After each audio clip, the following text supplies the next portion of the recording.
Thinking about making music with AI? Suno AI makes it incredibly easy to create original songs in just a few taps. If you haven't installed it yet, follow along and I'll show you the complete process from downloading the app to setting up your account. Step 1. Opening the Google Play Store. If you can't find it on your home screen, swipe up to open the app drawer and look for the Play Store icon. Make sure you're connected to Wi-Fi or mobile data before continuing. Step 2.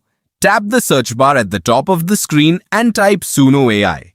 Press the search icon on your keyboard and the Play Store will display the available results. Step 3. From the search results, select the Suno AI app developed by Suno, Inc. It's always worth checking the developer's name to ensure you're installing the genuine app and not a similar-looking alternative.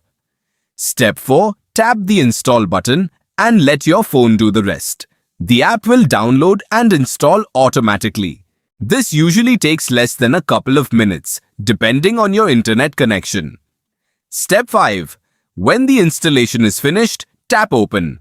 Sign in with your Google, Microsoft, Discord account or your phone number. If you don't already have an account, follow the prompts to create one. Once you're logged in, you can start generating songs, experimenting with different genres, and bringing your musical ideas to life with AI. That's it! You've successfully installed Suno AI on your Android phone. Now it's your turn to explore the app, create original music, and see what amazing songs you can make with just a few taps.